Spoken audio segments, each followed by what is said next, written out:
안녕하세요. 저는 서울에 사는 20대 후반의 여자입니다. 어린 나이에 남친을 만나 2년 열애 끝에 결혼을 했습니다. 지인들은 성급하게 결혼하는 거 아니냐고 말렸지만 빨리 안정된 삶을 살고 싶어 서둘러 결혼을 했습니다. 저는 대학 졸업 후 바로 취업하여 악착같이 적금도 들고 나름 열심히 돈을 모았지만 집을 마련하기엔 턱없이 부족하여 친정에서 전세 자금으로 5천만 원 정도를 도와주셨습니다. 부모님께 손을 벌려 죄송하면서도 감사했죠. 저희 집과 달리 시댁에서는 도움을 주지 않으셨고 남편과 대출을 받아 가까스로 전세집을 마련할 수 있었습니다. 어느 날 저 혼자 집에 있던 날이었습니다. 시어머님께서 집으로 오라고 연락을 하여 홀로 가게 되었죠. 갑작스럽게 방문한 시댁에서 예상치 못한 시어머니의 요구에 저는 당황했습니다. 내용을 들어보니 어머님은 제가 월급을 받으면 본인에게 맡기라고 하시는 겁니다. 이게 무슨 소리인가 의아해하는 표정을 지었고 제 표정을 보신 어머님이 하시는 말에 따르면 남편도 직장 생활을 시작해서 본인이 관리해준 덕에 결혼을 할 수 있었다는 말씀을 하시더라고요. 저는 스스로 재택했는데 제 상식선에서 이해가 되지 않아 힘들 것 같다고 말했습니다. 그랬더니 되레 본인을 못 믿냐며 기분 나쁘다고 말씀하시더라고요. 솔직히 같이 거주하는 것도 아니고 시어머님한테 월급 맡기는 며느리가 몇이나 되겠습니까? 만약 어머님 말대로 따른다면 매번 돈을 타서 쓰는 것도 말이 안 된다고 생각했습니다. 어머님은 저의 거절 의사에 불쾌해하셨고 그날 이후 계속해서 별일도 아닌 일에 딴지를 걸기 시작했습니다. 어버이날 선물로 준비한 스카프를 보시더니 이건 지나가는 개도 안 하겠다. 보는 눈이 왜 이렇게 촌스럽니? 완전 시골 노인네 패션이네 하셨고 나름 요리 솜씨를 발휘해 음식을 대접했을 때는 이게 사람 먹으라고 만든 거니 네 맛도 내 맛도 아닌 음식을 가져오면 어떡하니? 쓰레기 봉투값이 더 들겠다. 라며 온갖 트집을 잡았습니다. 저런 말을 들었을 때 너무 당황하여 아무 말도 하지 못하였습니다. 저를 지나가는 남보다 못하게 대하는 어머니 때문에 시댁에 가고 싶지 않았습니다. 옆에서 본 남편은 그만하라고 어머니를 나무랐고 그럴 때면 어머님은 오히려 기세등등한 태도로 저에게 더 모신 말들을 퍼부었습니다. 어느 날은 저희 집으로 연락도 없이 방문해 대뜸 주방으로 가서 냉장고를 열어보시더니 너는 살림한다는 애가 이게 뭐니? 냉장고 정리를 하고 살긴 하는 거니? 먹을 거라곤 김치 쪼가리뿐이구나 하며 잔소리와 함께 냉장고에 있던 반찬통들을 바닥으로 던지기 시작했습니다. 어머니의 몰상식한 태도에 저는 멈춰달라고 말씀드려도 듣지 않는 태도에 화가 나서 솔직히 저도 살림만 하는 주부 아니고요. 밖에서 일도 하는 사람이에요. 남편이랑 동등하게 일하고 오는데 살림까지 완벽하게 바라시는 건 욕심 아니세요? 하고 말했습니다. 어머님은 어디서 말대답이야? 너네 친정에서는 시어머니한테 그따위로 말대답하라고 가르쳤니? 가정교육을 어떻게 받은 거야? 여자가 결혼을 했으면 당연히 살림도 신경 써서 해야지 하며 고리타분한 이야기를 시작하셨습니다. 무식한 사람이라 대화가 안 통했고 너무 짜증나 대답도 안 했더니 너 우리 아들 월급 친정 가져다 주니? 집안 꼴도 거짓꼴이고 나는 너가 대체 그 돈들을 어디다가 쓰는지 도통 모르겠다고 저에게 따지듯이 말씀하셨습니다. 어이가 없어 어머님을 보며 친정이 저희 집보다 더 잘 살아요. 쓸데없는 이야기 하시려고 연락도 없이 오신 거예요? 물었습니다. 듣고 있던 어머님은 내 아들 집에 맘대로 올 수도 있지. 이게 너만 사는 집이니? 그리고 살림이 꼴 날 줄 알고 니네 월급 나한테 주라고 했던 거야. 그럼 내가 와서 집도 정리해주고 너네도 얼마나 좋니? 라며 아무렇지 않게 말하시더라고요. 그동안 저한테 모질게 했던 이유가 맡기지 않은 월급 때문이란 걸 알게 되었죠. 이야기가 끝나지 않으면 안 가실 것 같아 우선 남편과 상의해보겠다고 말씀드리고 그만 가시라고 인사했습니다. 저는 남편이 오기만을 기다렸고 오자마자 오늘 있었던 일을 이야기했습니다. 남편은 오히려 아무렇지 않게 엄마가 그렇게 하라고 했으면 그렇게 집안일 해주고 하면 우리도 편하고 좋지라고 대답하더군요. 결혼하면 부모로부터 독립하는 건데 이건 잘못된 행동이라 반박했고 남편은 기나긴 논쟁 끝에 저의 의견을 따르기로 했습니다. 그리고 어머님께 전세집 구할 때도 주지 않고 모으고 있다던 돈을 모두 달라 말씀드리라고 했습니다. 남편 역시 알겠다고 해서 저는 그렇게 정리가 되는 줄 알았습니다. 하지만 일은 그렇게 쉽게 끝나지 않았습니다.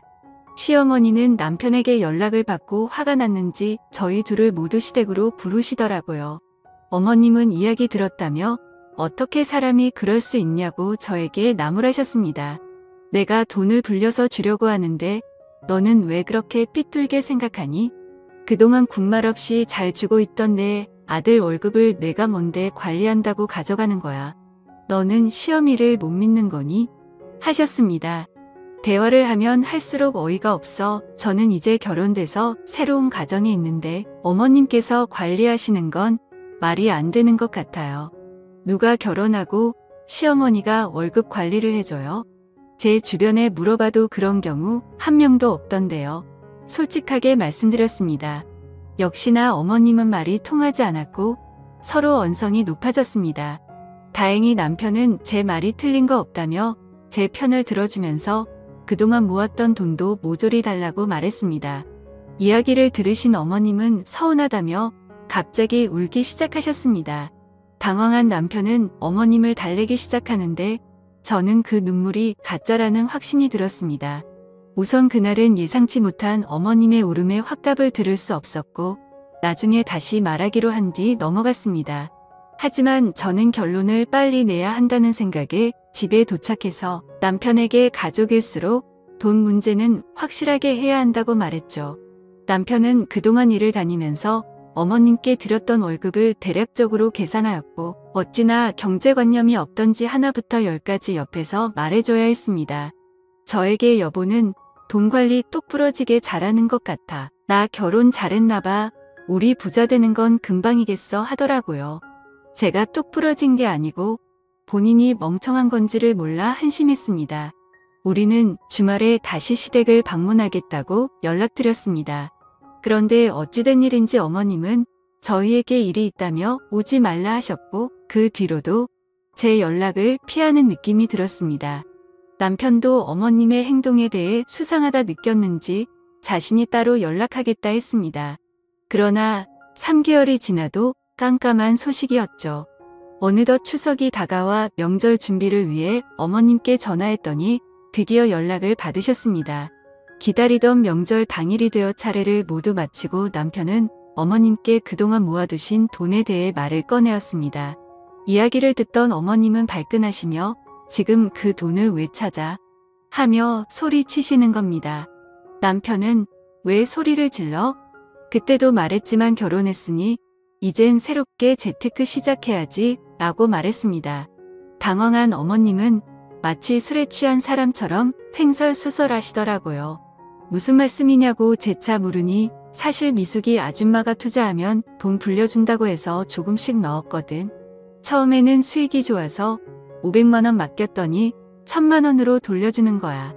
그래서 우리 아들 돈 불려주려고 모아둔 내 돈 8천만 원 모조리 넣었지.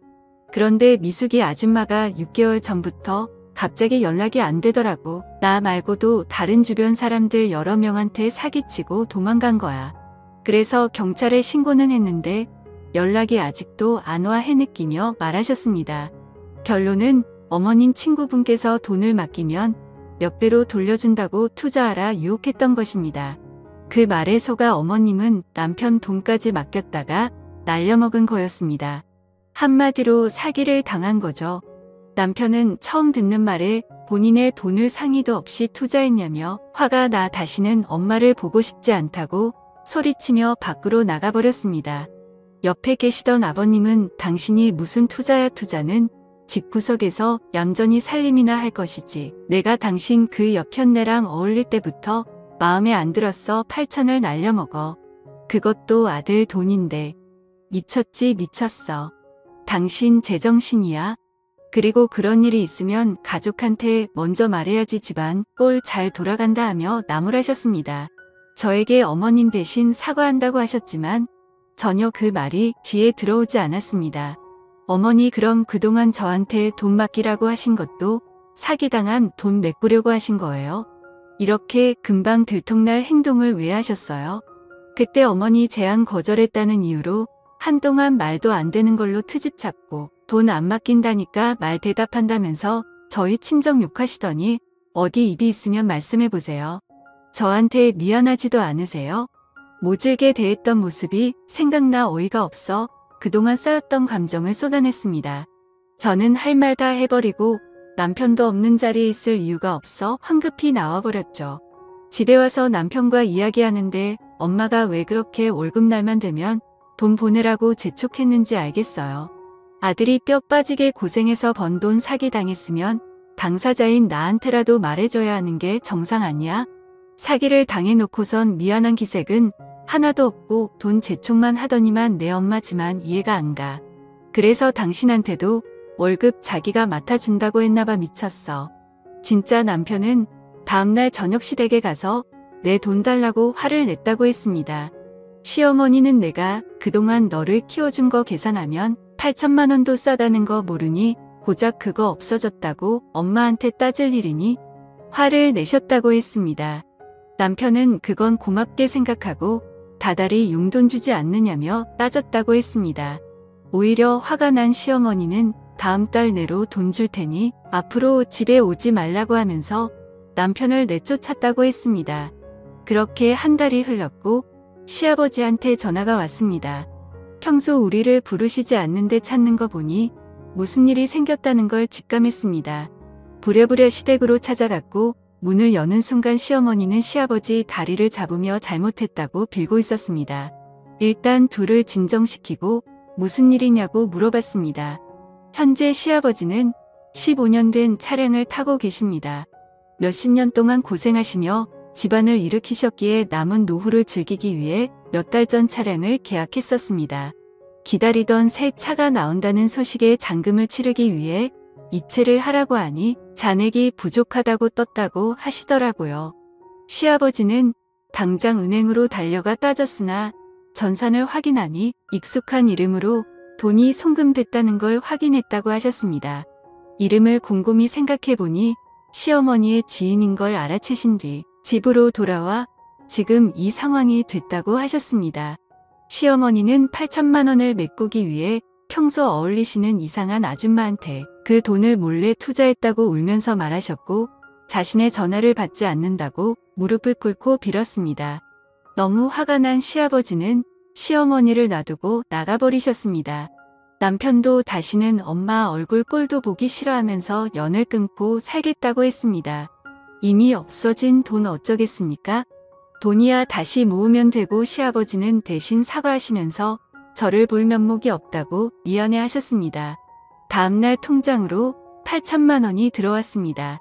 시아버지께서 보내주셨고 우리는 다시 시아버지께 돌려드렸습니다. 시어머니는 집에서 내쫓긴 뒤 여동생 집에 얹혀 살면서 5년의 일을 하시며 매달 미안하다는 편지와 함께 돈을 보내주고 계십니다. 시어머니를 다시 볼지는 우리가 결정할 게 아니라 아버님이 결정하실 문제이기에 하루하루 매일 행복하게 살고 있습니다. 오늘의 사연은 여기까지입니다. 긴 사연 끝까지 들어주셔서 감사합니다.